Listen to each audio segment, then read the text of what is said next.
আলহামদুলিল্লাহ, আপনারা সকলে কেমন আছেন? এটা মহান আল্লাহ রাব্বুল আলামিনের বড় দয়া, কৃপা, মায়া যে আল্লাহ তাআলা আমাদেরকে ভালোবেসেছে এবং মসজিদে আসার তৌফিক দান করেছে। এজন্য সকলে আরো একবার বলি আলহামদুলিল্লাহ।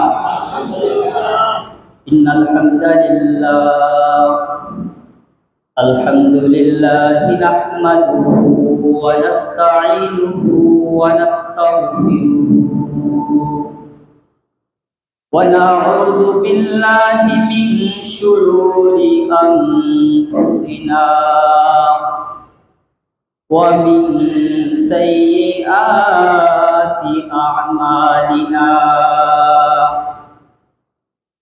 من يهده الله فلا مضل له ومن يضلله فلا هادي له واشهد ان لا اله الا الله وحده لا شريك له واشهد ان سيدنا وسندنا وحبيبنا وحبيب ربنا وطبيبنا وطبيب قلوبنا ومولانا محمدا عبده ورسوله. أما بعد فأعوذ بالله من الشيطان الرجيم. بسم الله الرحمن الرحيم. وليست التوبة للذين يعملون السيئات حتى إذا حضر أحدهم الموت قال إني تبت الآن ولا الذين يموتون وهم كفار أولئك أعتدنا لهم عذابا أليما. وقال رسول الله صلى الله عليه وسلم الصيام جنة. সকলে দুরূদ ইব্রাহিম পড়ব। আল্লাহুম্মা সাল্লি আলা মুহাম্মাদি ওয়া আলা আলি মুহাম্মাদ কামা সাল্লাইতা আলা ইব্রাহিম ওয়া আলা আলি ইব্রাহিম ইন্নাকা হামিদুম মাজিদ. আল্লাহুম্মা বারিক আলা মুহাম্মাদিন ওয়া আলা আলি মুহাম্মাদ কামা বারাকতা আলা ইব্রাহিম ওয়া আলা আলি ইব্রাহিম ইন্নাকা হামিদুম মাজিদ. মহান আল্লাহ রাব্বুল আলামিনের দরবারে অসংখ্য অগণিত শুকর ও সুজুদ যে মহান মালিক আল্লাহ রাব্বুল ইজ্জত ওয়াল জালাল আমাদেরকে চলার জন্য পবিত্র কুরআনুল কারীম নাজিল করে দিয়েছেন। সাথে সাথে আল্লাহ তাআলা আমাদেরকে এই এলাকার হাজারো মানুষের মাঝ থেকে এখনো যারা বালিক পুরুষ উপস্থিত আছে, বাড়িতে যায়নি, ব্যস্ততাও তেমন নেই অথবা অসুস্থতাও নেই, কিন্তু মসজিদে আসতে পারেনি, আল্লাহ তাআলা আমাদেরকে সকলের মাঝ থেকে ফারিক করে জুমার সালাত আদায়ের জন্য মসজিদে আসার তৌফিক দান করেছেন। এজন্য সকলের হৃদয় থেকে বলে আলহামদুলিল্লাহ। এটা মহান আল্লাহ রাব্বুল আলামিনের বড় দয়া, কৃপা, মায়া, অনুগ্রহ যে বান্দা আমি তোমাকে ইবাদতের জন্য জান্নাতের উঁচু মাকাম দান করার জন্য একটি মাস যে সালাত আদায় করলে, রমজান পালন করলে, তারাবি আদায় করলে, এটা নিয়ামত স্বরূপ আমি আল্লাহ তোমাদেরকে দান করেছিলাম। অল্প সময়ে অনেক সওয়াবের মালিক হওয়া যায়। আল্লাহু আকবার, আল্লাহু আকবার। ভাইরা, যেভাবে করে একজন ব্যবসায়ী সামান্য 5 দিন 10 দিন বিজনেস করে ব্যবসা করে সে কিন্তু এই অল্প সময়ের মাঝে অনেক টাকার মালিক হয়ে গিয়েছে, ঠিক না? আমরাও ব্যবসায়ী, কিসের ব্যবসা করলাম? সওয়াবের ব্যবসা আল্লাহ রাব্বুল আলামিনের সাথে। আল্লাহ তাআলা আমাদেরকে যে জীবন দান করলেন, আমাদেরকে যে মেধা দান করলেন, বুদ্ধি দান করলেন, এই জীবন, এই মেধা, এই বুদ্ধি কিছুই যেন বিনষ্ট না হয়ে যায়, কিছুই যেন নষ্ট না হয়ে আমরা যেন জাহান্নামী না হয়ে যাই। এজন্য আল্লাহ রাব্বুল আলামিন এই বান্দাকে সর্বোচ্চ সফলতায় পৌঁছার জন্য রমজানের মতো একটি মাস নিয়ামত স্বরূপ বান্দাকে দান করে দিলেন। সকলে সুবহানাল্লাহ জোরে বলেন সুবহানাল্লাহ, আল্লাহু আকবার। যদি কোনো ব্যক্তি একটি ফরজ আদায় করেছে তাহলে 70টা ফরজ আদায়ের সমপরিমাণ সওয়াব আমলনামায় আল্লাহ রাব্বুল আলামিন দান করে দিয়েছে। নফল আদায় করলে ফরজের সমপরিমাণ সওয়াব আল্লাহ রাব্বুল আলামিন আমলনামায় কি দিয়েছেন? বিশ্বনবী সাল্লাল্লাহু আলাইহি ওয়াসাল্লাম বলেছেন। প্রিয় ভাইরা, যে সকল ভাইরা ইবাদত করতে পারলো, ইবাদত করলো, আল্লাহ রাব্বুল আলামিনের সমস্ত হুকুম আহকামকে এই রমজানুল মুবারককে পরিপূর্ণভাবে পালন করতে পারলো, তারা সফল কাম হয়ে গেল। বিশ্বনবী সাল্লাল্লাহু আলাইহি ওয়াসাল্লাম বলেছেন যে এই রমজানকে পেল, এই রমজানকে পেয়ে সে তার গুনাহকে মাফ করাতে পারলো না, তার মতো হতভাগা আল্লাহর জমিনের উপরে দ্বিতীয়টা আর নেই, দ্বিতীয়টা আর নেই।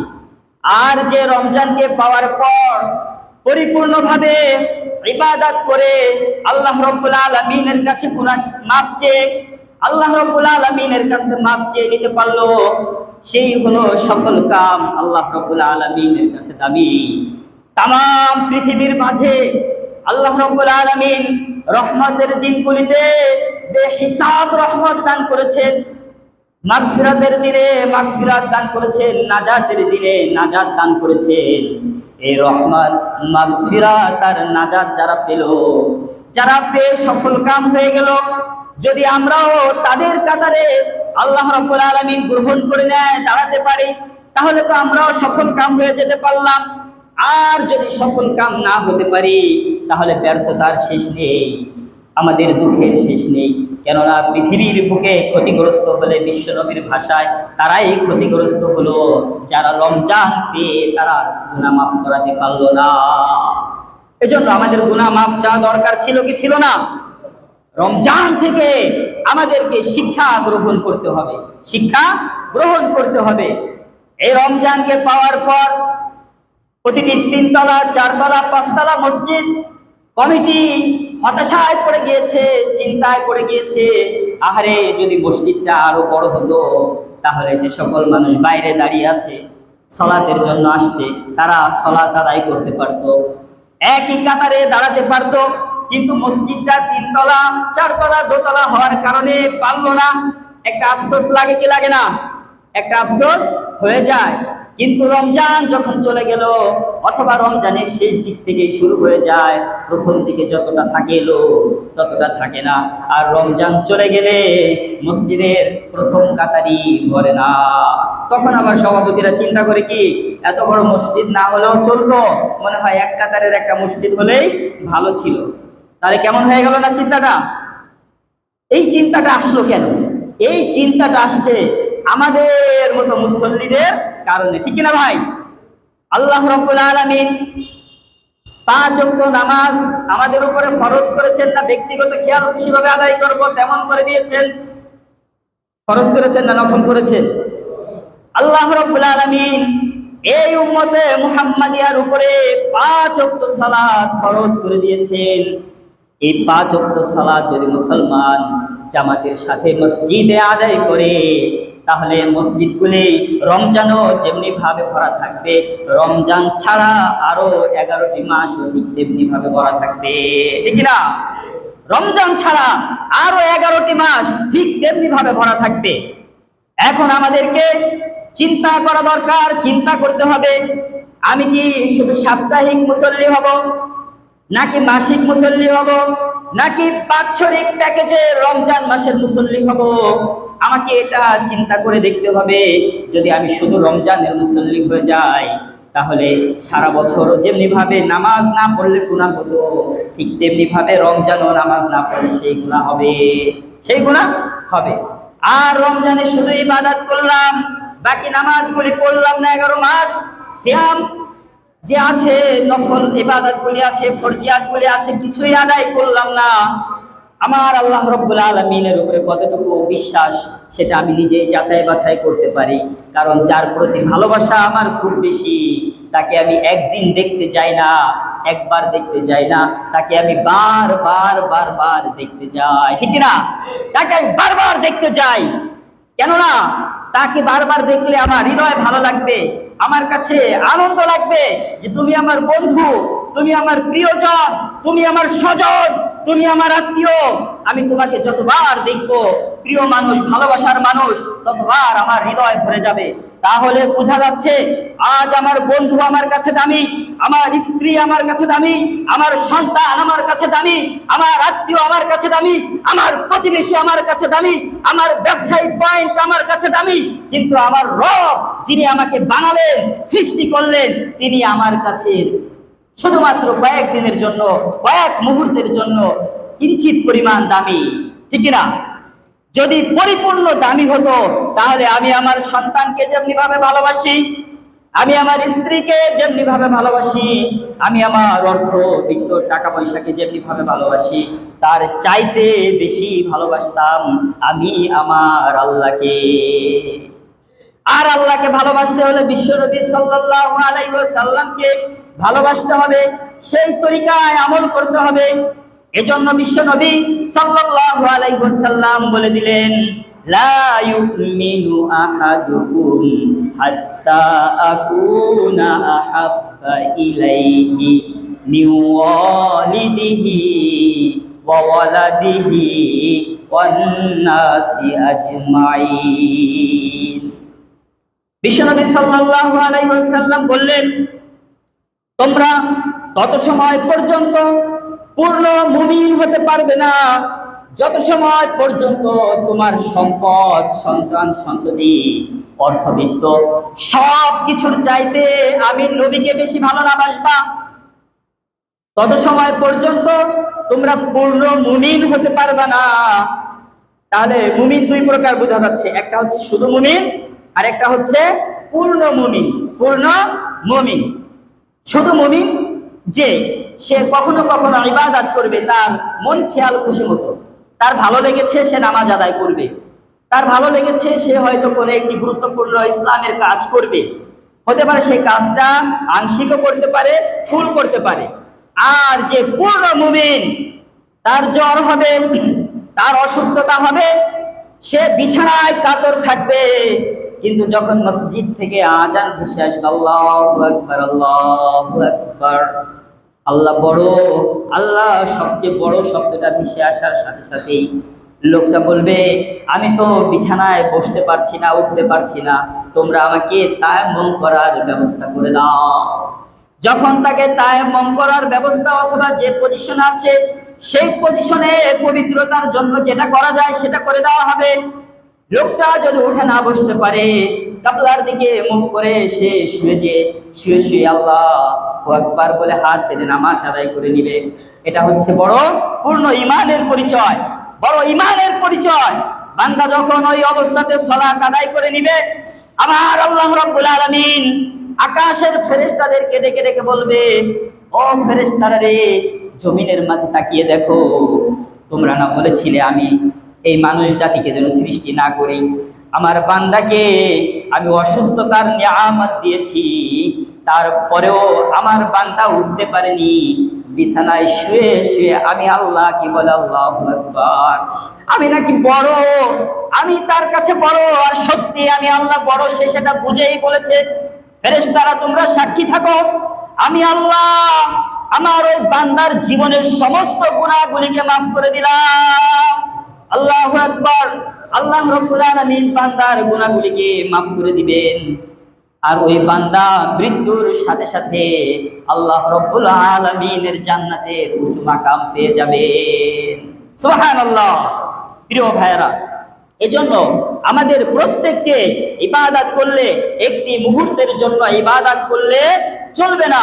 যেভাবে আল্লাহ রাব্বুল আলামিন ইবাদত করার কথা বলেছেন, আল্লাহ তাআলাকে যেভাবে করে মেনে চলার কথা বলেছেন, আমাদেরকে সেইভাবেই মেনে চলতে হবে। তাহলে ইনশাআল্লাহ সুম্মা ইনশাআল্লাহ আমরা সফল কাম হয়ে যেতে পারবো। প্রিয় ভাইরা, আমি আপনাদের সম্মুখে যে আয়াতে কারিমা তেলাওয়াত করেছিলাম, সেই আয়াতে কারিমা থেকে আরো কিছু কথা বলবো। আল্লাহ রাব্বুল আলামিন পবিত্র কুরআনুল কারীমের মাঝে ঘোষণা করে দিলেন, ওয়ালাইসাতিত তাওবাতু লিল্লাযিনা ইয়ামালুনাস সাইয়্যাত। আল্লাহ রাব্বুল আলামিন বললেন সূরাতুন নিসার 18 নম্বর আয়াতের মাঝে, তাওবা তাদের জন্য নয় যারা মন্দ কাজ করতেই থাকে। ওয়ালাইসাতিত তাওবাতা, তাওবা তাদের জন্য নয় যারা মন্দ কাজ, খারাপ কাজ, গুনাহের কাজ করতেই থাকে। কি বলছেন কি আল্লাহ? করতেই থাকে। তারপরে আল্লাহ রাব্বুল আলামিন বলছেন, হাত্তা ইযা হাদারা আহাদাহুমুল মাউত, কত সময় পর্যন্ত তারা এই গুনাহের কাজে লিপ্ত থাকে। আল্লাহ রাব্বুল আলামিন তার পরের অংশে বলে দিলেন হাত্তা, শেষ পর্যন্ত যখন তাদের মৃত্যু উপস্থিত হয়ে যায়, সেই পর্যন্ত তারা এই অপরাধের কাজগুলি, গুনাহের কাজগুলি, ফাহেসা কাজগুলি, আল্লাহর অপছন্দজনক কাজগুলি তারা করতে থাকে। তারপরে আল্লাহ তাআলা বলেন, ক্বালা ইন্নী তুবতুল আন, এখন মৃত্যু তাদের মাথার কাছে চলে আসছে, নিশ্চিত তাদের মৃত্যু হয়ে যাবে। তখন তারা বলতেছে যে ক্বালা ইন্নী তুবতুল আন, আল্লাহ বলে দিলেন যে তখন তারা বলে, এখন আমরা কি করেছি? তওবা করেছি, আমরা তওবা করে নিয়েছি। আল্লাহ বলে যে এখন কি? তারা বলে যে আমরা তওবা করে নিয়েছি। তাহলে মৃত্যু পর্যন্ত তারা অপরাধের সাথে লিপ্তই থাকে। তারপরে যখন তাদের মৃত্যু একদম মাথার কাছে চলে আসে, তখন তারা বলে কি? যে আমরা তওবা করে নিয়েছি। এরপরে যদি তারা তওবা করে, এই তওবা কবুল হবে কিনা আল্লাহ রাব্বুল আলামিন পূর্বের আয়াতে বলে দিয়েছেন যে বিজাহালা। এখানে বলা হয়েছে যে এরা হলো বিজাহালা, মূর্খ। কেমন মূর্খ? যে তারা তওবা কখন করতে হবে সেই তওবাটা তখন তারা কি বুঝে করতে পারে না। যখন তারা সুস্থ থাকবে, পরিপূর্ণ তাদের জ্ঞান আছে, তখন তারা কি করবে? তওবা করবে, তখন তারা তওবা করবে। আর যখন তাদের মৃত্যু তাদের কাছাকাছি চলে আসছে, আর সেই সময় তারা কি করে? বলে যে আমরা তওবা করে নিয়েছি, আমরা তওবা করছি। এরা হচ্ছে কি? মূর্খ। আল্লাহ তাআলা এদেরকে মূর্খ বললেন। প্রিয় ভাইরা, এদের ওই সময়ের তওবা কবুল হবে না। এদের ওই সময়ের কি তওবা, মৃত্যু যখন চলে আসে তখন তাদের তওবা কি হবে না? কবুল হবে না। তো তওবা করতে হলে কি করতে হবে? তওবা করতে হলে তওবাটা মৃত্যু আসার পূর্ব মুহূর্তেই করে নিতে হবে। আল্লাহ তাআলা বিজাহালা বলে দিলেন যে ওরা হচ্ছে জাহেল, ওরা হচ্ছে মূর্খ। এই জাহালা শব্দের এক অর্থ হচ্ছে অজ্ঞাতসারে তারা এই কাজগুলি করে, অথবা না জেনে শুনে করে। আর এক অর্থ হচ্ছে নির্বুদ্ধিতা। যদি তারা অজ্ঞাতভাবে করে, না বুঝে করে, সেই তওবা করলে আল্লাহ তাআলা সেই তওবা কি করবেন? কবুল করবেন। আর যদি তারা জানতে চেষ্টা করেনি, বুঝতে চেষ্টা করেনি, বুঝার পরেও তারা খামখেয়ালে সেটাকে উড়িয়ে দিয়েছে, এদেরকে বলা হয়েছে এরা কি? মূর্খ, নির্বোধ, বোকা। এদের তওবাগুলি কবুল হবে না। প্রিয় ভাইরা, এজন্য তওবা করতে হবে। মানুষের জীবনে যদি কখনো কোনো অপরাধ হয়েই যায়, অন্যায় হয়েই যায়, এই অন্যায় হতেই পারে, যদি অন্যায় হয়ে যায় তাহলে অন্যায়ের সাথে সাথে, অপরাধের সাথে সাথেই তওবা করতে হবে। আল্লাহ, আমি যে অপরাধ করে ফেলেছি, আমি না জেনে না বুঝে গো আল্লাহ, আমার অপরাধ হয়ে গিয়েছে, আমি বুঝতে পারিনি যে আমি এই অপরাধ করে ফেলবো, গুনাহের কাজ আমার থেকে হয়ে যাবে। যখন বান্দা এভাবে আল্লাহ তাআলার কাছে নিজের গুনাহের জন্য সে তার মাথাকে নত করে, শিরকে নত করে আল্লাহ রব্বুল আলামিনের কাছে তার গুনাহ মাফ চাইবে, আল্লাহ রব্বুল আলামিন ওই বান্দার গুনাহগুলিকে মাফ করে দিবেন। কিন্তু যে বান্দা গুনাহ করার পরে সে চিন্তা করে, আমি তো আর এখন মৃত্যুবরণ করছি না, আমি তো বেঁচে থাকবো, আমার হায়াত আছে, আমার মৃত্যু যখন চলে আসবে তার আগ মুহূর্তে আমি ইবাদতগুলি করে নিব, আমি তওবা করে নিব। কিন্তু এমন একটা পজিশনে তার মৃত্যু চলে আসলো, সেই সময় সে তওবা করার সুযোগ পেল না, আল্লাহ রাব্বুল আলামিনের কাছে সে তওবা ছাড়াই চলে গেল। এটা হচ্ছে কপাল পোড়া, দুর্ভাগা, ঠিক না ভাই? এজন্য তওবা কখন করতে হবে? তওবা করতে হবে অপরাধ যদি হয়েই যায়, অপরাধ হওয়ার সাথে সাথেই আল্লাহ তাআলার কাছে ক্ষমা চেয়ে নিতে হবে। এখন কোন অপরাধ যেটা আমার বারবার হয়ে যায়, বারবার অপরাধ হচ্ছে, এমন অপরাধ তো করা যাবে না। একটা তো অপরাধ হয়ে গিয়েছে, সেই অপরাধ হয়ে যাওয়ার পরে দ্বিতীয়বার যেন আমার থেকে আর কোনো অপরাধ সংগঠিত না হয়। এই অপরাধটা যেন সংগঠিত না হয়, তাহলেই বোঝা যাচ্ছে যে আমার তওবা আল্লাহ তাআলার কাছে কি হবে? কবুল হবে, কবুল হবে। এবং আমি একাধিকবার করতেছি, হাদিসের মাঝে আসছে, যদি কেউ একাধিকবারও অপরাধ হয়ে যায় আর আল্লাহ তাআলার কাছে ক্ষমা চায়, তাহলে সে তওবাও কবুল হবে, তবে বেশি কবুল হবে একবার অপরাধ হয়ে যাওয়ার পরে তওবা করছে সে বিষয়ে, দ্বিতীয় আর তার এই অপরাধটা তার কাছে আর কখনো আসেনি, সে এই অপরাধটা আর জীবনে কখনো করেনি। তাহলে বুঝে নিতে হবে সে যে তওবা করেছিল, এই তওবা আল্লাহ রাব্বুল আলামিন কবুল করে নিয়েছেন। আল্লাহু আকবার। আমরা এমন তওবা করতে পারবো তো ইনশাআল্লাহ? সবাই আল্লাহ তাআলাকে বলুন, আয় আল্লাহ, আপনি আমাদের কবিরা সগীরা সকল গুনাহগুলিকে ইচ্ছায় অনিচ্ছায় যেভাবেই করেছি সকল গুনাহগুলিকে মাফ করে দিন, মাফ করে দিন, মাফ করে দিন। প্রিয় ভাইরা, ক্ষমা চাইতে হবে। সাথে সাথে রমজান চলে গেল। এই রমজান চলে যাওয়ার পর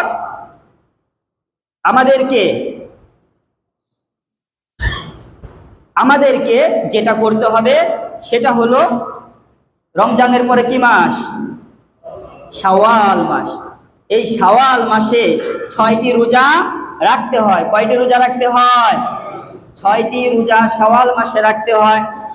বিশ্বনবী সাল্লাল্লাহু আলাইহি ওয়াসাল্লাম এই শাওয়াল মাস সম্পর্কে জান্নাতের ভাষায় ঘোষণা করে দিলেন, মান সামা রমাদান তুম্মা আতবাহু সিত্তাম মিন শাওয়ালিন কানা কাসিয়ামিদ দাহরি কুল্লিহি। আমার আপনার নবী, বিশ্ব নবী জনাবে মুহাম্মদুর রাসূলুল্লাহ সাল্লাল্লাহু আলাইহি ওয়াসাল্লাম তিনি বলে দিলেন, যারা রমজানের রোজা রাখলো আর এই রোজা রাখার পর যখন শাওয়ালের চাঁদ উঠলো, এই শাওয়াল মাসের চাঁদ ওঠার পরে 6টি রোজা রাখলো, আল্লাহ রাব্বুল আলামিন এই ব্যক্তিদের আমল নামায় 1 বছর রোজা রাখার সওয়াব দান করে দিবে। আমার প্রিয় ভাইরা, এজন্য আমরা যদি রমজানের রোজাগুলি চলে গেল, রোজাগুলি যারা রেখে নিয়েছি কামিয়াব হয়েছি, সফল কাম হয়ে গিয়েছি।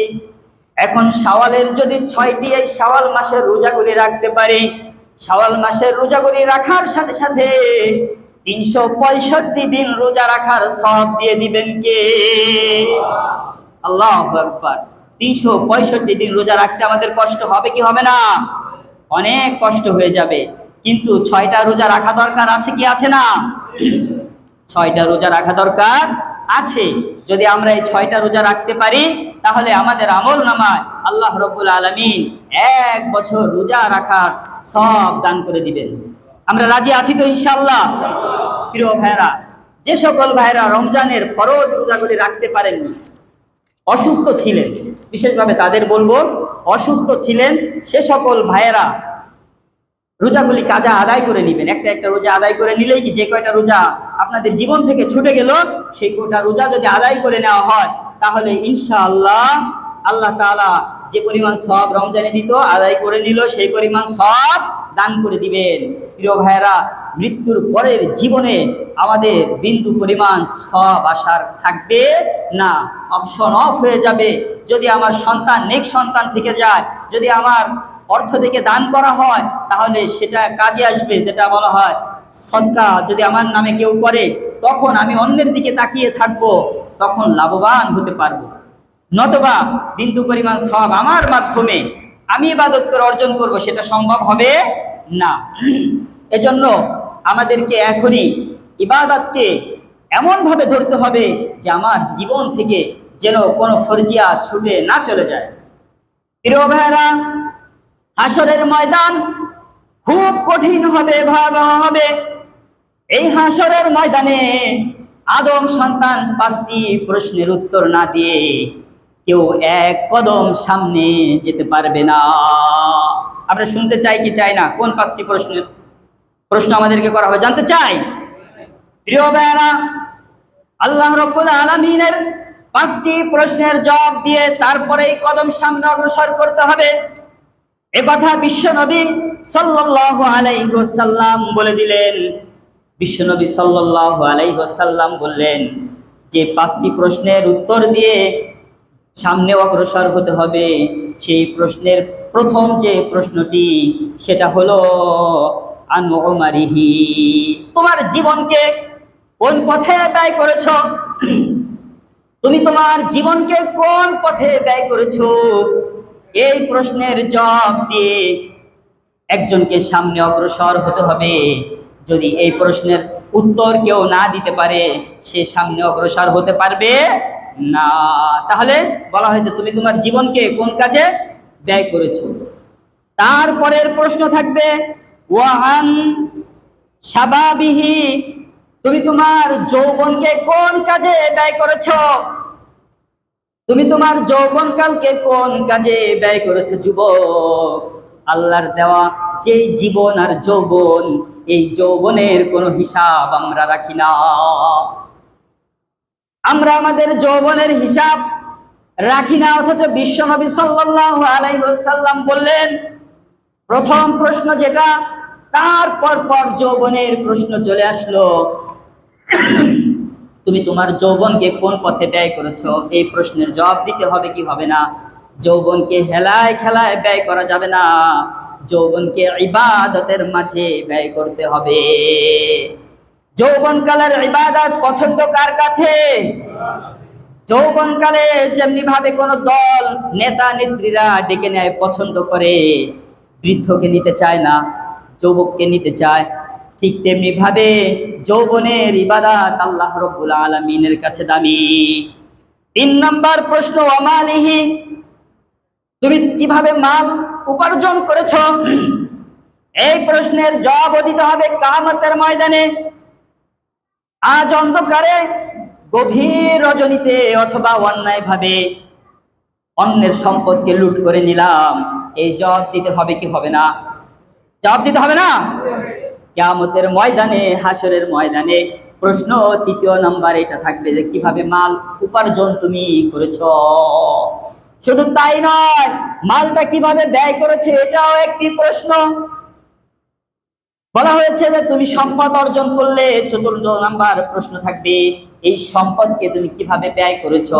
খালি উপার্জন নয়, উপার্জনটা করতে হবে সঠিকভাবে এবং ব্যয় করতে হবে সঠিকভাবে। দেখা যায় একজন সে ঘুষের টাকা বাসায় নিয়ে আসলো, তাহলে ঘুষ সুদ যদি হয় এটা উপার্জনটা অন্যায়ভাবে হলো না ন্যায়ভাবে হলো? অন্যায়ভাবে হলো। তাহলে অন্যায়ভাবে উপার্জন করলো, আবার এটা দিয়ে মদ কিনে খেলো, ব্যয়টা কিভাবে হলো? খারাপ ভাবেই হলো। উপার্জনও খারাপ ভাবে, সেটা ব্যয়ও হলো খারাপ ভাবে। আবার উপার্জন করছে খারাপ ভাবে অপরাধের সাথে, কিন্তু ব্যয় করছে দেখা যায় যে ভালোভাবে। আমরা আমাদের দৃষ্টিতে দেখি যে সে ব্যয়টা কি ভালোভাবে করছে। মসজিদের ইমাম সাহেবকে তো হাদিয়া দিয়ে দিল ঈদের নামাজের পরে 5,000 টাকা, তো এটা ভালো কাজ না? ভালো কাজ না গুনাহের কাজ? মসজিদের ইমাম সাহেবকে যদি চুরির টাকা, হারাম টাকা, সুদের টাকা, ঘুষের টাকা দেওয়া হয়, ইমাম সাহেব হাদিয়া হিসাবে যে গ্রহণ করলো, এটা ইমাম সাহেবের গ্রহণ হলো, তিনি নিতে পারবেন, কারণ তিনি তো জানেন না। জানেন না, নিতে পারবেন, খেতে পারবেন, কিন্তু যে ভাই এটা দিলেন এই ভাইয়ের সব হবে না, সব হবে না। কারণ হারাম টাকা দান করলে, অন্যায়ের টাকা দান করলে কি হয় না? সব হয় না, সব হয় না। তাহলে কোন টাকা দান করতে হবে? হালাল টাকা দান করতে হবে, হালাল ভাবে উপার্জন করা টাকা দান করতে হবে। এখন আমরা এই কথা বিশ্বাস রাখি, যে সকল ভাইয়েরা মসজিদে টাকা দান করেন, যে সকল ভাইয়েরা কাউকে হাদিয়া দেন, উপটোকন দেন, তারা অন্যায়ভাবে উপার্জন করে সেটাই যে উপার্জনের সেই অর্থকে মানুষের হাতে দেন সেটা নয়। আমরা এই কথা বিশ্বাস রাখি, যদি কোনো ভাই অপরাধের সাথে অর্জন করে, উপার্জন করে, ওই ভাই সে তার অপরাধের ক্ষেত্রে এই টাকাগুলি ব্যবহার করে, বাকি অন্য খাত থেকে হয়তো মসজিদ মাদ্রাসায় দান করে। প্রিয় ভাইয়েরা, দেশের শ্রেষ্ঠ সম্পদ এবং আল্লাহ তাআলার কাছেও প্রিয় হচ্ছে বিশ্বনবী সাল্লাল্লাহু আলাইহি ওয়াসাল্লাম বলেছেন, আল উলামা ওয়ারাসাতুল আম্বিয়া। উলামারা হচ্ছে নবীদের ওয়ারিস, নবীদের ওয়ারিস। আপনার আমার ওয়ারিস হচ্ছে আমাদের সন্তান, আপনার আমার ওয়ারিস হচ্ছে আমাদের সন্তান, চাই ছেলে হোক অথবা মেয়ে হোক। আমি যখন সেন্সলেস হয়ে যাব, পাগল হয়ে যাব, আমার বিবেক বুদ্ধি কাজ করছে না, এমনিই আমার অর্থটা এমনিতেই মৃত্যুবরণ করতে হবে না, সম্পদের মালিক হয়ে যাবে আমার সন্তান। সেন্সলেস হয়ে যাওয়ার পরে সম্পদের মালিক কে হয়ে যায়? অটো সন্তানের কাছে সম্পদের যেই থাকে, মালিকানা থাকে, সেটা সন্তানের কাছে চলে যায়। কারণ কি? বাবা তো এখন ঠিকমতো বুঝে না, এক কথায় পাগল হয়ে গিয়েছে, এই কথা বলা হয়, ঠিক কিনা?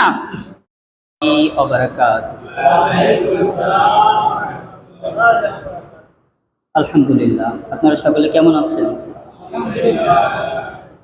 এটা মহান আল্লাহ রাব্বুল আলামিনের বড় দয়া, কৃপা, মায়া যে আল্লাহ তাআলা আমাদেরকে ভালোবেসেছে এবং মসজিদে আসার তৌফিক দান করেছে। এজন্য সকলে আরো একবার আলহামদুলিল্লাহ। ইন্নাল হামদালিল্লাহ, আলহামদুলিল্লাহি নাহমাদুহু ওয়া নাস্তাঈনুহু ওয়া নাস্তাগফিরুহু ওয়া নাউযু বিল্লাহি মিন শুরুরি আনফুসিনা ওয়া মিন সাইয়্যাতি আ'মালিনা। من يهده الله فلا مضل له ومن يضلله فلا هادي له واشهد ان لا اله الا الله وحده لا شريك له واشهد ان سيدنا وسندنا وحبيبنا وحبيب ربنا وطبيبنا وطبيب قلوبنا ومولانا محمدا عبده ورسوله أما بعد فأعوذ بالله من الشيطان الرجيم بسم الله الرحمن الرحيم وليست التوبة للذين يعملون السيئات حتى إذا حضر أحدهم الموت قال إني تبت الآن ولا الذين يموتون وهم كفار أولئك أعتدنا لهم عذابا أليما وقال رسول الله صلى الله عليه وسلم الصيام جنة সকলে দুরূদ ইব্রাহিম পড়ব আল্লাহুম্মা সাল্লি আলা মুহাম্মাদি ওয়া আলা আলি মুহাম্মাদ কামা সাল্লাইতা আলা ইব্রাহিম ওয়া আলা আলি ইব্রাহিম ইন্নাকা হামিদুম মাজিদ اللهم بارك على محمد وعلى آل محمد كما باركت على إبراهيم وعلى آل إبراهيم إنك حميد مجيد মহান আল্লাহ রব্বুল আলামিনের দরবারে অসংখ্য অগণিত শুকর ও সুজুদ যে মহান মালিক আল্লাহ রব্বুল ইজ্জত ওয়াল জালাল আমাদেরকে চলার জন্য পবিত্র কুরআনুল কারীম নাজিল করে দিয়েছেন। সাথে সাথে আল্লাহ তাআলা আমাদেরকে এই এলাকার হাজারো মানুষের মাঝ থেকে এখনো যারা বালিক পুরুষ উপস্থিত আছে, বাড়িতে যায়নি, ব্যস্ততাও তেমন নেই অথবা অসুস্থতাও নেই, কিন্তু মসজিদে আসতে পারেনি, আল্লাহ তাআলা আমাদেরকে সকলের মাঝ থেকে ফারিক করে জুমার সালাত আদায়ের জন্য মসজিদে আসার তৌফিক দান করেছেন। এজন্য সকলের হৃদয় থেকে বলে আলহামদুলিল্লাহ। এটা মহান আল্লাহ রাব্বুল আলামিনের বড় দয়া, কৃপা, মায়া, অনুগ্রহ যে বান্দা আমি তোমাকে ইবাদতের জন্য জান্নাতের উঁচু মাকাম দান করার জন্য একটি মাস যে সালাত আদায় করলে, রমজান পালন করলে, তারাবি আদায় করলে, এটা নিয়ামত স্বরূপ আমি আল্লাহ তোমাদেরকে দান করেছিলাম। অল্প সময় অনেক সওয়াবের মালিক হওয়া যায়। আল্লাহু আকবার, আল্লাহু আকবার। ভাইরা, যেভাবে করে একজন ব্যবসায়ী সামান্য 5 দিন 10 দিন বিজনেস করে ব্যবসা করে সে কিন্তু এই অল্প সময়ের মাঝে অনেক টাকার মালিক হয়ে গিয়েছে, ঠিক না? আমরাও ব্যবসায়ী, কিসের ব্যবসা করলাম? সওয়াবের ব্যবসা আল্লাহ রাব্বুল আলামিনের সাথে। আল্লাহ তাআলা আমাদেরকে যে জীবন দান করলেন, আমাদেরকে যে মেধা দান করলেন, বুদ্ধি দান করলেন, এই জীবন, এই মেধা, এই বুদ্ধি কিছুই যেন বিনষ্ট না হয়ে যায়, কিছুই যেন নষ্ট না হয়ে আমরা যেন জাহান্নামী না হয়ে যাই। এজন্য আল্লাহ রাব্বুল আলামিন এই বান্দাকে সর্বোচ্চ সফলতায় পৌঁছার জন্য রমজানের মতো একটি মাস নিয়ামত স্বরূপ বান্দাকে দান করে দিলেন। সকলে সুবহানাল্লাহ জোরে বলেন সুবহানাল্লাহ, আল্লাহু আকবার। যদি কোনো ব্যক্তি একটি ফরজ আদায় করেছে তাহলে 70টা ফরজ আদায়ের সমপরিমাণ সওয়াব আমলনামায় আল্লাহ রাব্বুল আলামিন দান করে দিয়েছে। নফল আদায় করলে ফরজের সমপরিমাণ সওয়াব আল্লাহ রাব্বুল আলামিন আমলনামায় কি দিয়েছেন। বিশ্বনবী সাল্লাল্লাহু আলাইহি ওয়াসাল্লাম বলেছেন, প্রিয় ভাইরা, যে সকল ভাইরা ইবাদত করতে পারলো, ইবাদত করলো, আল্লাহ রাব্বুল আলামিনের সমস্ত হুকুম আহকামকে এই রমজানুল মুবারককে পরিপূর্ণভাবে পালন করতে পারলো, তারা সফল কাম হয়ে গেল।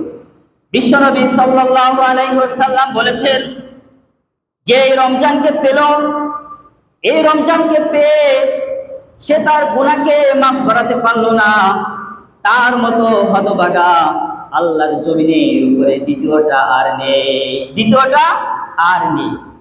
আর যে রমজানকে পাওয়ার পর পরিপূর্ণভাবে ইবাদত করে আল্লাহ রাব্বুল আলামিনের কাছে গুনাহ মাফ চেয়ে আল্লাহ রাব্বুল আলামিনের কাছে মাফ চেয়ে নিতে পারলো, সেই হলো সফল কাম আল্লাহ রাব্বুল আলামিনের কাছে দামি। তামাম পৃথিবীর মাঝে আল্লাহ রাব্বুল আলামিন রহমতের দিনগুলিতে বেহিসাব রহমত দান করেছেন, মাগফিরাতের দিনে মাগফিরাত দান করেছেন, নাজাতের দিনে নাজাত দান করেছেন। এই রহমত, মাগফিরাত আর নাজাত যারা পেল, যারা পেয়ে সফল কাম হয়ে গেল, যদি আমরাও তাদের কাতারে আল্লাহ রাব্বুল আলামিন গ্রহণ করে নেয় দাঁড়াতে পারি, তাহলে তো আমরাও সফল কাম হয়ে যেতে পারলাম। আর যদি সফল কাম না হতে পারি, তাহলে ব্যর্থতার শেষ নেই, আমাদের দুঃখের শেষ নেই। কেননা পৃথিবীর বুকে ক্ষতিগ্রস্ত হলে বিশ্বনবীর ভাষায় তারাই ক্ষতিগ্রস্ত হলো যারা রমজান পেয়ে তারা গুনাহ মাফ করাতে পারলো না। এজন্য আমাদের গুনাহ মাফ চাওয়া দরকার ছিল কি ছিল না? রমজান থেকে আমাদেরকে শিক্ষা গ্রহণ করতে হবে, শিক্ষা গ্রহণ করতে হবে। এই রমজানকে পাওয়ার পর প্রতিটি 3 তলা 4 তলা 5 তলা মসজিদ কমিটি হতাশায় পড়ে গিয়েছে, চিন্তায় পড়ে গিয়েছে। আহারে, যদি মসজিদটা আরো বড় হতো, তাহলে যে সকল মানুষ বাইরে দাঁড়িয়ে আছে সালাতের জন্য আসছে, তারা সালাত আদায় করতে পারতো, একই কাতারে দাঁড়াতে পারতো। কিন্তু মসজিদটা 3 তলা 4 তলা 2 তলা হওয়ার কারণে পারলো না। একটা আফসোস লাগে কি লাগে না? একটা আফসোস হয়ে যায়। কিন্তু রমজান যখন চলে গেল, অথবা রমজানের শেষ দিক থেকেই শুরু হয়ে যায়, প্রথম দিকে যতটা থাকে লোক ততটা থাকে না। আর রমজান চলে গেলে মসজিদের প্রথম কাতারি ভরে না। তখন আবার সভাপতিরা চিন্তা করে কি, এত বড় মসজিদ না হলেও চলতো, মনে হয় এক কাতারের একটা মসজিদ হলেই ভালো ছিল। তাহলে কেমন হয়ে গেল না চিন্তাটা? এই চিন্তাটা আসলো কেন? এই চিন্তাটা আসছে আমাদের মতো মুসল্লিদের কারণে, ঠিক না ভাই? আল্লাহ রাব্বুল আলামিন 5 ওয়াক্ত নামাজ আমাদের উপরে ফরজ করেছেন না ব্যক্তিগত খেয়াল খুশিভাবে আদায় করব তেমন করে দিয়েছেন? ফরজ করেছেন না নফল করেছেন? আল্লাহ রাব্বুল আলামিন এই উম্মতে মুহাম্মাদিয়ার উপরে 5 ওয়াক্ত সালাত ফরজ করে দিয়েছেন। এই 5 ওয়াক্ত সালাত যদি মুসলমান জামাতের সাথে মসজিদে আদায় করে, তাহলে মসজিদগুলি রমজানও যেমনি ভাবে ভরা থাকবে, রমজান ছাড়া আরো 11টি মাসও ঠিক তেমনি ভাবে ভরা থাকবে, ঠিক না? রমজান ছাড়া আরো 11টি মাস ঠিক তেমনি ভাবে ভরা থাকবে। এখন আমাদেরকে চিন্তা করা দরকার, চিন্তা করতে হবে, আমি কি শুধু সাপ্তাহিক মুসল্লি হব, নাকি মাসিক মুসল্লি হব, নাকি বাৎসরিক প্যাকেজে রমজান মাসের মুসল্লি হব? আমাকে এটা চিন্তা করে দেখতে হবে। যদি আমি শুধু রমজানের মুসল্লি হয়ে যাই, তাহলে সারা বছর যেমনি ভাবে নামাজ না পড়লে গুনাহ হতো, ঠিক তেমনি ভাবে রমজানও নামাজ না পড়লে সেই গুনাহ হবে, সেই গুনাহ হবে। আর রমজানে শুধু ইবাদত করলাম, বাকি নামাজগুলি পড়লাম না, 11 মাস সিয়াম যে আছে, নফল ইবাদতগুলি আছে, ফরজিয়াতগুলি আছে, কিছুই আদায় করলাম না। আমার আল্লাহ রাব্বুল আলামিনের উপরে কতটুকু বিশ্বাস সেটা আমি নিজেই যাচাই বাছাই করতে পারি। কারণ যার প্রতি ভালোবাসা আমার খুব বেশি, তাকে আমি একদিন দেখতে যাই না, একবার দেখতে যাই না, তাকে আমি বারবার দেখতে যাই, ঠিক না? তাকে আমি বারবার দেখতে যাই। কেননা তাকে বারবার দেখলে আমার হৃদয় ভালো লাগবে, আমার কাছে আনন্দ লাগবে যে তুমি আমার বন্ধু, তুমি আমার প্রিয়জন, তুমি আমার স্বজন, তুমি আমার আত্মীয়। আমি তোমাকে যতবার দেখবো, প্রিয় মানুষ, ভালোবাসার মানুষ, ততবার আমার হৃদয় ভরে যাবে। তাহলে বোঝা যাচ্ছে আজ আমার বন্ধু আমার কাছে দামি, আমার স্ত্রী আমার কাছে দামি, আমার সন্তান আমার কাছে দামি, আমার আত্মীয় আমার কাছে দামি, আমার প্রতিবেশী আমার কাছে দামি, আমার ব্যবসায়িক পয়েন্ট আমার কাছে দামি, কিন্তু আমার রব যিনি আমাকে বানালেন, সৃষ্টি করলেন, তিনি আমার কাছে শুধুমাত্র কয়েকদিনের জন্য, কয়েক মুহূর্তের জন্য কিঞ্চিত পরিমাণ দামি, ঠিক না? যদি পরিপূর্ণ দামি হতো, তাহলে আমি আমার সন্তানকে যেমনি ভাবে ভালোবাসি, আমি আমার স্ত্রীকে যেমনি ভাবে ভালোবাসি, আমি আমার অর্থ বিত্ত টাকা পয়সাকে যেমনি ভাবে ভালোবাসি, তার চাইতে বেশি ভালোবাসতাম আমি আমার আল্লাহকে। আর আল্লাহকে ভালোবাসতে হলে বিশ্বনবী সাল্লাল্লাহু আলাইহি ওয়াসাল্লামকে ভালোবাসতে হবে, সেই তরিকায় আমল করতে হবে। এজন্য বিশ্বনবী সাল্লাল্লাহু আলাইহি ওয়াসাল্লাম বলে দিলেন, লা ইউমিনু আহাদুকুম হাত্তা আকুনা আহাব্বা ইলাইহি মিন ওয়ালিদিহি ওয়া ওয়ালাদিহি ওয়ান নাসি আজমাইন। বিশ্বনবী সাল্লাল্লাহু আলাইহি ওয়াসাল্লাম বললেন, তোমরা তত সময় পর্যন্ত পূর্ণ মুমিন হতে পারবে না যত সময় পর্যন্ত তোমার সম্পদ, সন্তান, সন্ততি, অর্থবিত্ত সব কিছুর চাইতে আমি নবীকে বেশি ভালো না বাসবা, তত সময় পর্যন্ত তোমরা পূর্ণ মুমিন হতে পারবে না। তাহলে মুমিন দুই প্রকার বোঝা যাচ্ছে, একটা হচ্ছে শুধু মুমিন, আর একটা হচ্ছে পূর্ণ মুমিন। পূর্ণ মুমিন, শুধু মুমিন যে সে কখনো কখনো ইবাদত করবে তার মন খেয়াল খুশি মতো, তার ভালো লেগেছে সে নামাজ আদায় করবে, তার ভালো লেগেছে সে হয়তো কোনো একটি গুরুত্বপূর্ণ ইসলামের কাজ করবে, হতে পারে সেই কাজটা আংশিকও করতে পারে, ফুল করতে পারে।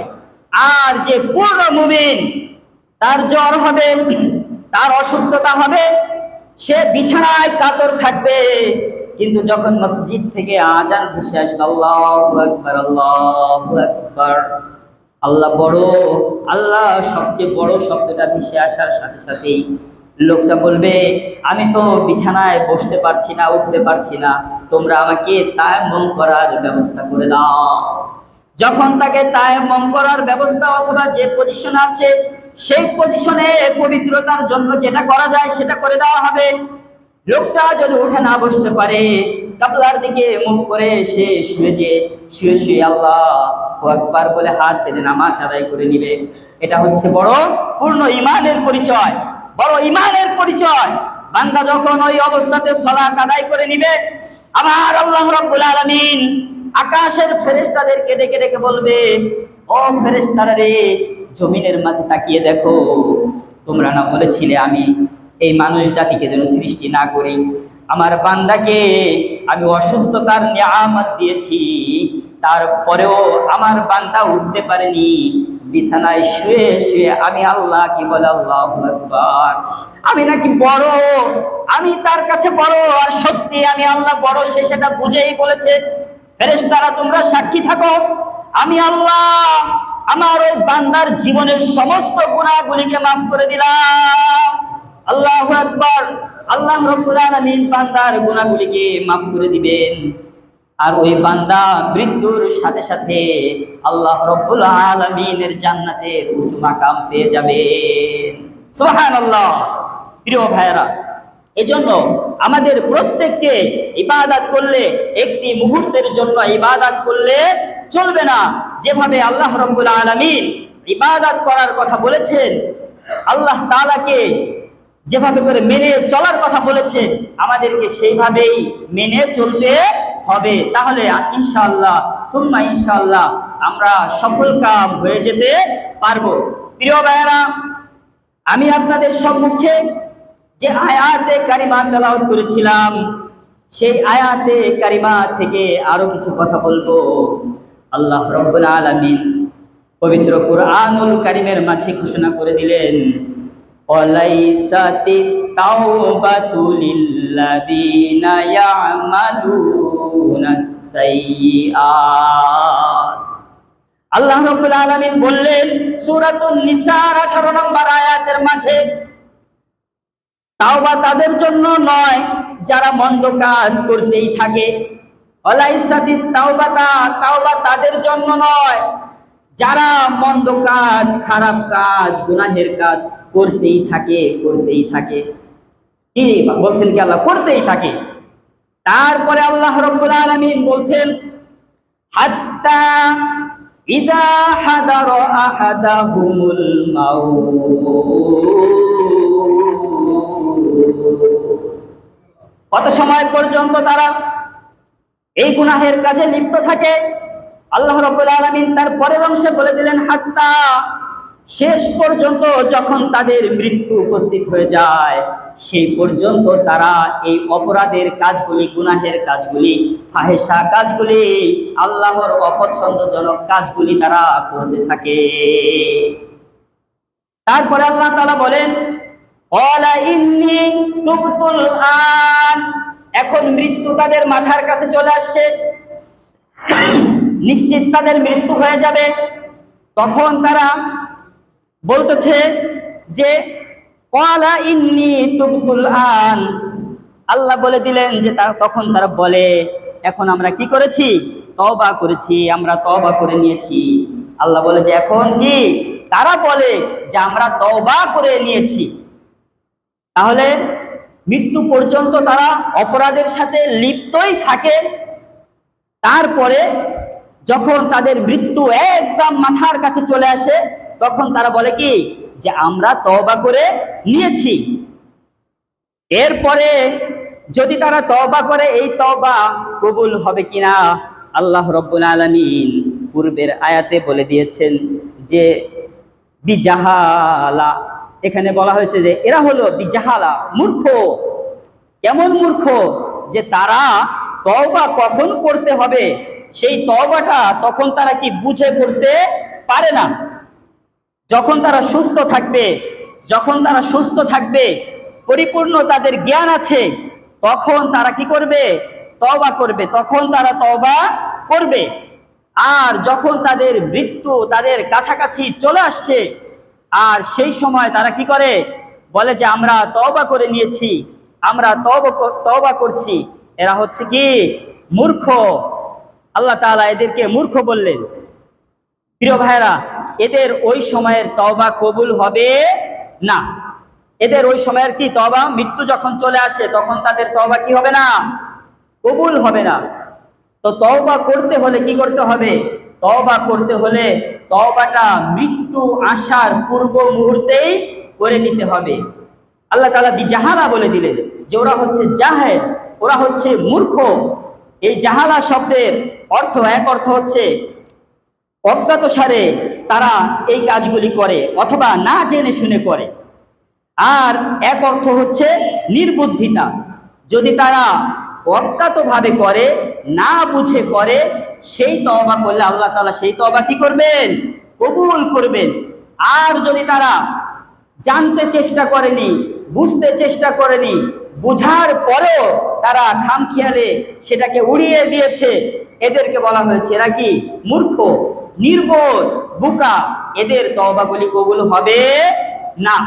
প্রিয় ভাইরা, এজন্য তওবা করতে হবে। মানুষের জীবনে যদি কখনো কোনো অপরাধ হয়েই যায়, অন্যায় হয়েই যায়, এই অন্যায় হতেই পারে, যদি অন্যায় হয়ে যায় তাহলে অন্যায়ের সাথে সাথে, অপরাধের সাথে সাথেই তওবা করতে হবে। আল্লাহ, আমি যে অপরাধ করে ফেলেছি, আমি না জেনে না বুঝে গো আল্লাহ আমার অপরাধ হয়ে গিয়েছে, আমি বুঝতে পারিনি যে আমি এই অপরাধ করে ফেলবো, গুনাহের কাজ আমার থেকে হয়ে যাবে। যখন বান্দা এভাবে আল্লাহ তাআলার কাছে নিজের গুনাহের জন্য সে তার মাথাকে নত করে, শিরকে নত করে আল্লাহ রাব্বুল আলামিনের কাছে তার গুনাহ মাফ চাইবে, আল্লাহ রাব্বুল আলামিন ওই বান্দার গুনাহগুলিকে মাফ করে দিবেন। কিন্তু যে বান্দা গুনাহ করার পরে সে চিন্তা করে আমি তো আর এখন মৃত্যুবরণ করছি না, আমি তো বেঁচে থাকবো, আমার হায়াত আছে, আমার মৃত্যু যখন চলে আসবে তার আগ মুহূর্তে আমি ইবাদতগুলি করে নিব, আমি তওবা করে নিব। কিন্তু এমন একটা পজিশনে তার মৃত্যু চলে আসলো, সেই সময় সে তওবা করার সুযোগ পেল না। আল্লাহ রাব্বুল আলামিনের কাছে সে তওবা ছাড়াই চলে গেল। এটা হচ্ছে কপাল পোড়া, দুর্ভাগা, ঠিক না ভাই? এজন্য তওবা কখন করতে হবে? তওবা করতে হবে অপরাধ যদি হয়েই যায়, অপরাধ হওয়ার সাথে সাথেই আল্লাহ তাআলার কাছে ক্ষমা চেয়ে নিতে হবে। এখন কোন অপরাধ যেটা আমার বারবার হয়ে যায়, বারবার অপরাধ হচ্ছে, এমন অপরাধ তো করা যাবে না। একটা তো অপরাধ হয়ে গিয়েছে, সেই অপরাধ হয়ে যাওয়ার পরে দ্বিতীয়বার যেন আমার থেকে আর কোনো অপরাধ সংগঠিত না হয়। এই অপরাধটা যেন সংগঠিত না হয়, তাহলেই বোঝা যাচ্ছে যে আমার তওবা আল্লাহ তাআলার কাছে কি হবে? কবুল হবে, কবুল হবে। এবং আমি একাধিকবার করতেছি, হাদিসের মাঝে আসছে, যদি কেউ একাধিকবারও অপরাধ হয়ে যায় আর আল্লাহ তাআলার কাছে ক্ষমা চায়, তাহলে সে তওবাও কবুল হবে, তবে বেশি কবুল হবে একবার অপরাধ হয়ে যাওয়ার পরে তওবা করছে সে বিষয়ে, দ্বিতীয় আর তার এই অপরাধটা তার কাছে আর কখনো আসেনি, সে এই অপরাধটা আর জীবনে কখনো করেনি। তাহলে বুঝে নিতে হবে সে যে তওবা করেছিল, এই তওবা আল্লাহ রাব্বুল আলামিন কবুল করে নিয়েছেন। আল্লাহু আকবার। আমরা এমন তওবা করতে পারবো তো ইনশাআল্লাহ? সবাই আল্লাহ তাআলাকে বলুন, আয় আল্লাহ, আপনি আমাদের কবিরা সগীরা সকল গুনাহগুলিকে ইচ্ছায় অনিচ্ছায় যেভাবেই করেছি সকল গুনাহগুলিকে মাফ করে দিন, মাফ করে দিন, মাফ করে দিন। প্রিয় ভাইরা, ক্ষমা চাইতে হবে। সাথে সাথে রমজান চলে গেল। এই রমজান চলে যাওয়ার পর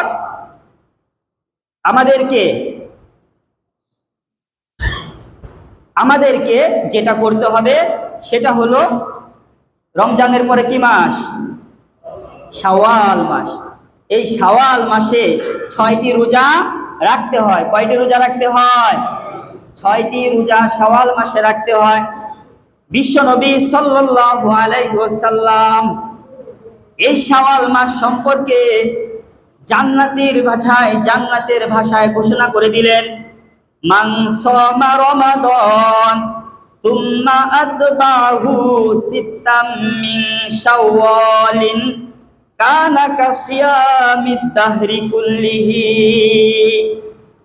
আমার আপনার নবী, বিশ্ব নবী জনাবে মুহাম্মদুর রাসূলুল্লাহ সাল্লাল্লাহু আলাইহি ওয়াসাল্লাম তিনি বলে দিলেন, যারা রমজানের রোজা রাখলো আর এই রোজা রাখার পর যখন শাওয়ালের চাঁদ উঠলো, এই শাওয়াল মাসের চাঁদ ওঠার পরে 6টি রোজা রাখলো, আল্লাহ রাব্বুল আলামিন এই ব্যক্তিদের আমল নামায় 1 বছর রোজা রাখার সওয়াব দান করে দিবে। আমার প্রিয় ভাইরা, এজন্য আমরা যদি রমজানের রোজাগুলি চলে গেল, রোজাগুলি যারা রেখে নিয়েছি কামিয়াব হয়েছি, সফল কাম হয়ে গিয়েছি। এখন শাওয়ালের যদি 6টি এই শাওয়াল মাসের রোজাগুলি রাখতে পারি, শাওয়াল মাসের রোজাগুলি রাখার সাথে সাথে 365 দিন রোজা রাখার সওয়াব দিয়ে দিবেন কে? আল্লাহু আকবার। 365 দিন রোজা রাখতে আমাদের কষ্ট হবে কি হবে না?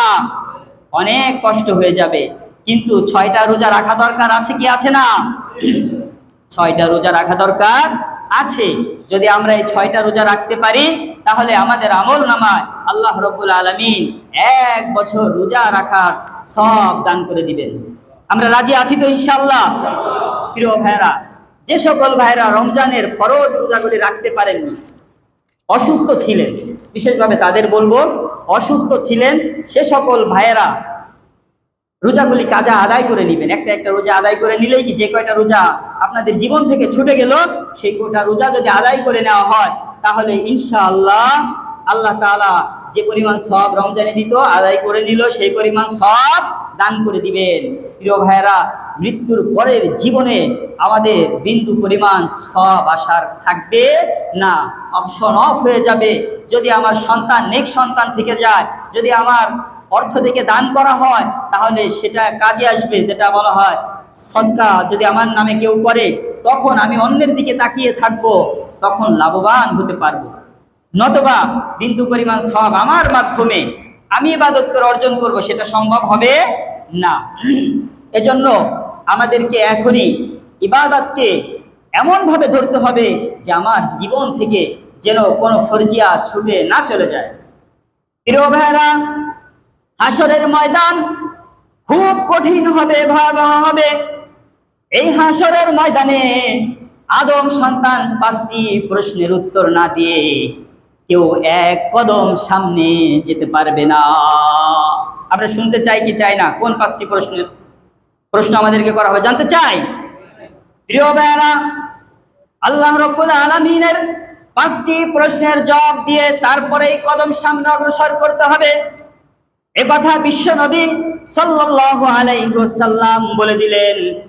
বিশ্বনবী সাল্লাল্লাহু আলাইহি ওয়াসাল্লাম বললেন যে 5টি প্রশ্নের উত্তর দিয়ে সামনে অগ্রসর হতে হবে। সেই প্রশ্নের প্রথম যে প্রশ্নটি সেটা হলো আন উমারিহি, তোমার জীবনকে কোন পথে ব্যয় করেছো? তুমি তোমার জীবনকে কোন পথে ব্যয় করেছো? এই প্রশ্নের জবাব দিয়ে একজনকে সামনে অগ্রসর হতে হবে। যদি এই প্রশ্নের উত্তর কেউ না দিতে পারে, সে সামনে অগ্রসর হতে পারবে না। তাহলে বলা হয়েছে তুমি তোমার জীবনকে কোন কাজে ব্যয় করেছো। তারপরের প্রশ্ন থাকবে ওয়াহান শাবাবিহি, তুমি তোমার যৌবনকে কোন কাজে ব্যয় করেছো? তুমি তোমার যৌবনকালকে কোন কাজে ব্যয় করেছো? যুবক, আল্লাহর দেওয়া যেই জীবন আর যৌবন, এই যৌবনের কোনো হিসাব আমরা রাখি না। আমরা আমাদের যৌবনের হিসাব রাখি না, অথচ বিশ্বনবী সাল্লাল্লাহু আলাইহি ওয়াসাল্লাম বললেন প্রথম প্রশ্ন যেটা, তারপর পর যৌবনের প্রশ্ন চলে আসলো, তুমি তোমার যৌবনকে কোন পথে ব্যয় করেছো? এই প্রশ্নের জবাব দিতে হবে কি হবে না? যৌবনকে হেলায় খেলায় ব্যয় করা যাবে না, যৌবনকে ইবাদতের মাঝে ব্যয় করতে হবে। যৌবনকালের ইবাদত পছন্দ কার কাছে? যৌবনকালে যেমনি ভাবে কোন দল নেতা নেত্রীরা ডেকে নেয়, পছন্দ করে, বৃদ্ধকে নিতে চায় না, যুবককে নিতে চায়, ঠিক তেমনি ভাবে যৌবনের ইবাদত আল্লাহ রাব্বুল আলামিনের কাছে দামি। 3 নাম্বার প্রশ্ন ওয়ামালিহি, তুমি কিভাবে মাল উপার্জন করেছো? এই প্রশ্নের জবাব দিতে হবে কিয়ামতের ময়দানে। আজ অন্ধকারে গভীর রজনীতে অথবা অন্যায়ভাবে অন্যের সম্পদকে লুট করে নিলাম, এই জবাব দিতে হবে কি হবে না? জবাব দিতে হবে না? কিয়ামতের ময়দানে, হাসরের ময়দানে প্রশ্ন 3 নাম্বার এটা থাকবে যে কিভাবে মাল উপার্জন তুমি করেছো। শুধু তাই নয়, মালটা কিভাবে ব্যয় করেছে এটাও একটি প্রশ্ন। বলা হয়েছে যে তুমি সম্পদ অর্জন করলে 4 নাম্বার প্রশ্ন থাকবে এই সম্পদকে তুমি কিভাবে ব্যয় করেছো। খালি উপার্জন নয়, উপার্জনটা করতে হবেও সঠিকভাবে এবং ব্যয় করতেও হবে সঠিকভাবে। দেখা যায় একজন সে ঘুষের টাকা বাসায় নিয়ে আসলো, তাহলে ঘুষ সুদ যদি হয়, এটা উপার্জনটা অন্যায়ভাবে হলো না ন্যায়ভাবে হলো? অন্যায়ভাবে হলো। তাহলে অন্যায়ভাবে উপার্জন করলো, আবার এটা দিয়ে মদ কিনে খেলো, ব্যয়টা কিভাবে হলো? খারাপ ভাবেই হলো। উপার্জনও খারাপ ভাবে, সেটা ব্যয়ও হলো খারাপ ভাবে। আবার উপার্জন করছে খারাপ ভাবে অপরাধের সাথে, কিন্তু ব্যয় করছে দেখা যায় যে ভালোভাবে। আমরা আমাদের দৃষ্টিতে দেখি যে সে ব্যয়টা কি ভালোভাবে করছে। মসজিদের ইমাম সাহেবকে তো হাদিয়া দিয়ে দিল ঈদের নামাজের পরে 5,000 টাকা, তো এটা ভালো কাজ না? ভালো কাজ না গুনাহের কাজ? মসজিদের ইমাম সাহেবকে যদি চুরির টাকা, হারাম টাকা, সুদের টাকা, ঘুষের টাকা দেওয়া হয়, ইমাম সাহেব হাদিয়া হিসাবে যে গ্রহণ করলো, এটা ইমাম সাহেবের গ্রহণ হলো, তিনি নিতে পারবেন, কারণ তিনি তো জানেন না। জানেন না, নিতে পারবেন, খেতে পারবেন, কিন্তু যে ভাই এটা দিলেন এই ভাইয়ের সওয়াব হবে না, সওয়াব হবে না। কারণ হারাম টাকা দান করলে, অন্যায়ের টাকা দান করলে কি হয় না? সওয়াব হয় না, সওয়াব হয় না। তাহলে কোন টাকা দান করতে হবে?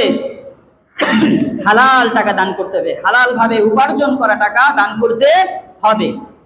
এখন আমরা এই কথা বিশ্বাস রাখি, যে সকল ভাইয়েরা মসজিদে টাকা দান করেন, যে সকল ভাইয়েরা কাউকে হাদিয়া দেন, উপঢৌকন দেন, তারা অন্যায়ভাবে উপার্জন করে সেটাই যে উপার্জনের সেই অর্থকে মানুষের হাতে দেন সেটা নয়। আমরা এই কথা বিশ্বাস রাখি, যদি কোনো ভাই অপরাধের সাথে অর্জন করে, উপার্জন করে, ওই ভাই সে তার অপরাধের ক্ষেত্রে এই টাকাগুলি ব্যবহার করে, বাকি অন্য খাত থেকে হয়তো মসজিদ মাদ্রাসায় দান করে। প্রিয় ভাইয়েরা, দেশের শ্রেষ্ঠ সম্পদ এবং আল্লাহ তাআলার কাছেও প্রিয় হচ্ছে বিশ্বনবী সাল্লাল্লাহু আলাইহি ওয়াসাল্লাম বলেছেন, আল উলামা ওয়ারাসাতুল আম্বিয়া। উলামারা হচ্ছে নবীদের ওয়ারিস, নবীদের ওয়ারিস।